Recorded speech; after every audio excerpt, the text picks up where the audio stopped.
photograph captures a moment, but what if one moment isn't enough?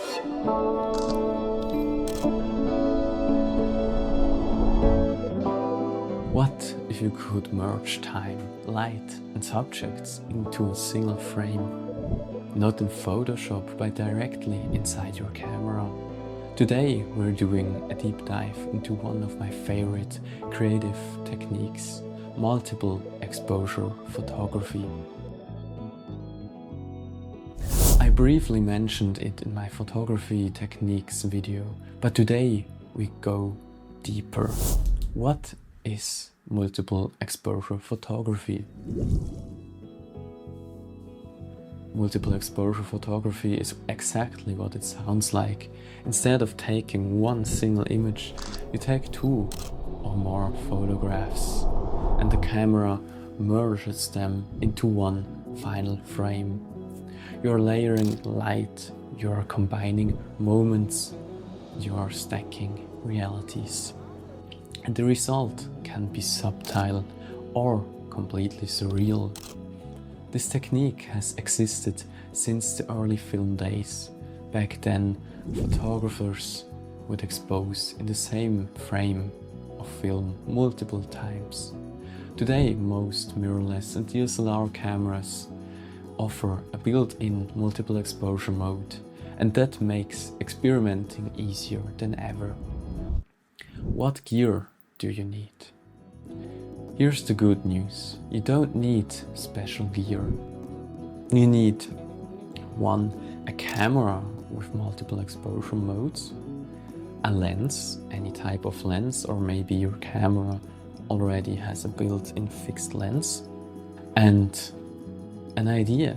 That's it. You don't need more. You don't need expensive equipment. You don't need full frame. You don't need the fastest model or the latest or the best lens. Even older cameras support this feature, and if yours doesn't, you can still simulate it in editing.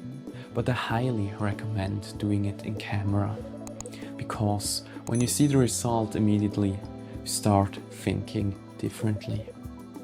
You compose differently and you experiment more freely like this. A tripod can help, especially if you want precise alignment, but it's not mandatory. This technique works handheld as well. So how to start? When you activate the multiple exposure mode, your camera will likely ask how many exposures you want to combine. Most likely you don't have to choose, and your camera will automatically ask you after 2 photos if you want to merge another one into them. Start simple. 2 exposures are more than enough in the beginning. Now here's the key. Think in layers. One image will usually act as your main subject. The second image becomes the texture, atmosphere or background. Now here are some examples. Maybe you take a portrait and then you want to merge this with some tree branches. You can easily achieve this, or a silhouette and the clouds, or a building and the night sky. The magic happens in how light overlaps. And this is where merge modes become important. Light, dark and additive modes. Most cameras offer different merge options. First up is additive.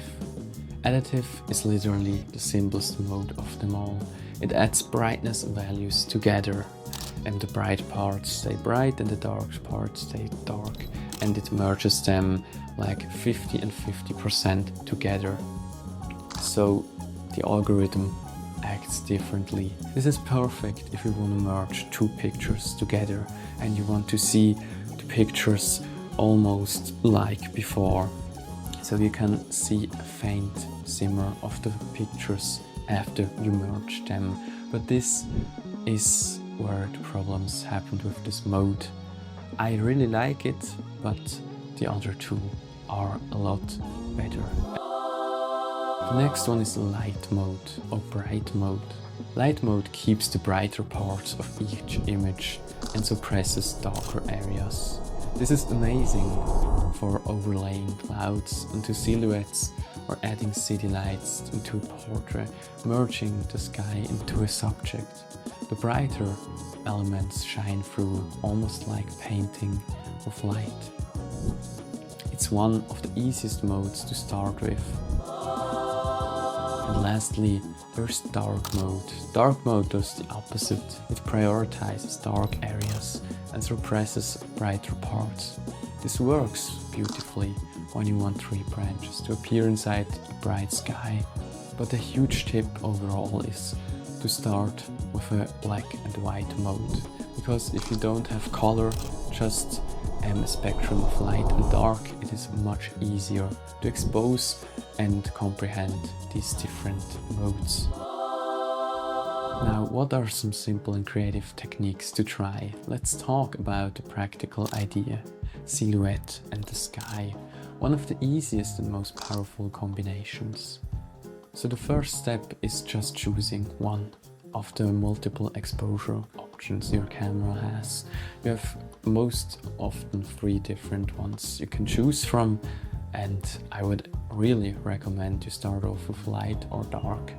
And one of the easiest and best techniques I can recommend is just shooting a subject, maybe a person or something you find really interesting, and then you expose the photo to the sky and look for a silhouette, that the sky is in the background and maybe a building or a tree is in the foreground.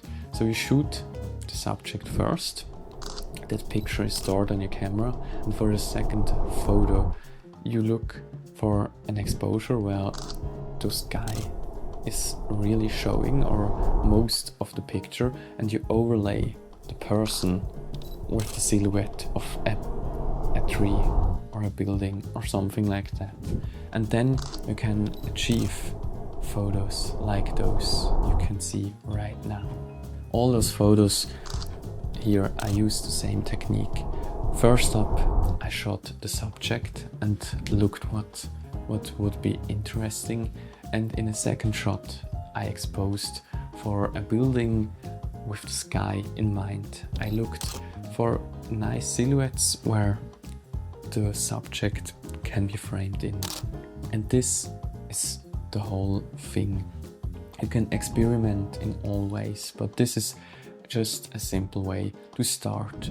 And if you are already advanced, then you can start adding color, start adding more pictures than 2 together, or experiment in a whole new way. Or maybe if you want to be real extreme, you can multiple exposures with long exposure photos. Now lastly, how to think while shooting is less about technical perfection and more about visualization. Ask yourself, where are the bright areas? Where are the dark areas? And how will they interact? Like I said earlier, the best way to learn this is if you're shooting in a black and white mode. It helps to simplify your compositions. Clean shapes work best. Too much detail in both frames can make the final image messy. And don't worry if your first attempts fail. That's part of the process. Even unpredictable results can inspire new ideas. In-camera editing versus editing. Yes, you can create multiple exposures in Photoshop or other editing programs, and sometimes that gives you more control. But doing it in camera changes your mindset. It forces you to think ahead. It becomes intentional. You're not fixing something later, you're creating it in the moment, and that's why I really love it. Multiple exposure photography is one of the most creative tools you can use. Without buying new gear, it pushes you to think in layers, to think in light, and to think beyond a single frame, to start simple and experiment with light mode, play silhouettes, skies and people, and most importantly, have fun with it. If you try it, let me know in the comments what combinations worked best for you. I always like to learn something new, especially in this mode.